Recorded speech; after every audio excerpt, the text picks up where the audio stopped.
और रायपुर से बड़ी खबर, जहां किसान नेता योगेश तिवारी बीजेपी में शामिल होंगे। केंद्रीय स्वास्थ्य मंत्री मनसुख मंडाविया के सामने सदस्यता लेंगे। रायपुर के रावण भाटा मैदान में समारोह आयोजित होगा। पूर्व मुख्यमंत्री डॉक्टर रमन सिंह भी मौजूद रहेंगे।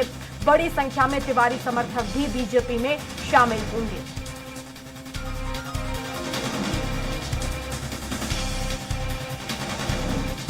तो तिवारी समर्थक बीजेपी में शामिल होंगे। बड़ी खबर इस वक्त की आपको रायपुर से बता रहे हैं, किसान नेता योगेश तिवारी बीजेपी में शामिल होंगे और केंद्रीय स्वास्थ्य मंत्री मनसुख मंडाविया के सामने सदस्यता लेंगे।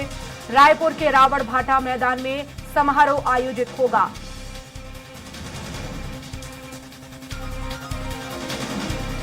तो पूर्व मुख्यमंत्री डॉक्टर रमन सिंह भी इस दौरान शामिल होंगे। बड़ी संख्या में तिवारी के जो समर्थक हैं वो भी बीजेपी में शामिल होंगे। और ज्यादा जानकारी के लिए संवाददाता हेमंत हमारे साथ फोन लाइन पर जुड़ गए हैं। हेमंत, बीजेपी का कुनबा बढ़ने वाला है, किसान नेता बीजेपी में शामिल हो रहे हैं।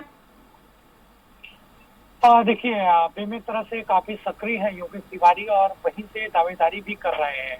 और जिस तरीके से खबर निकलकर सामने आ रही है, उसके मुताबिक 20,000 समर्थकों के साथ एक बड़े कार्यक्रम आयोजित किया जा रहा है। तो उसी में योगेश तिवारी बीजेपी में शामिल होंगे और इस कार्यक्रम में पूर्व सीएम डॉक्टर रमन सिंह और जो चुनाव सह प्रभारी हैं छत्तीसगढ़ बीजेपी के मनसुख मांडविया, उनके मौजूदगी में योगेश तिवारी अपने हजारों समर्थकों के साथ बीजेपी प्रवेश कर लेंगे। और काफी दिनों से अटकलें भी लगाई जा रही थी और उन्होंने भी खुलकर ये कहा था कि वो जल्द ही बीजेपी ज्वाइन करेंगे।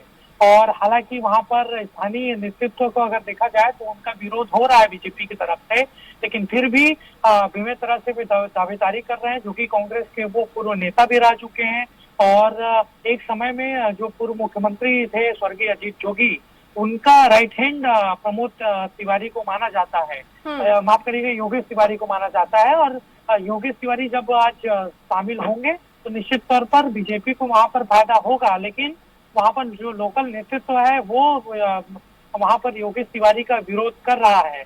और योगेश तिवारी के बारे में ये भी कहा जाता है कि काफी जुझारू नेता है और 2018 के विधानसभा चुनाव में उन्होंने जो कि कांग्रेस से बेमेतरा सीट पर चुनाव लड़ा था। हालांकि वो तीसरे स्थान पर रहे थे, काफी कम वोट मिला था उनको, लेकिन उसके बावजूद पिछले 5 साल से वो वहां पर सक्रिय थे।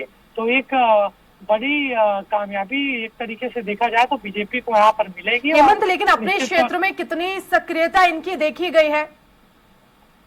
देखिए, 2018 विधानसभा चुनाव हारने के बाद लगातार वो वहां से सक्रिय थे और पिछले दिनों भी कई कार्यक्रमों में वो बीजेपी के शामिल हुए थे। हालांकि आधिकारिक रूप से उनकी जो प्रवेश की जो एक तरीके से स्थिति रहती है, प्रवेश की जो प्रक्रिया रहती है वो नहीं हो पाई थी।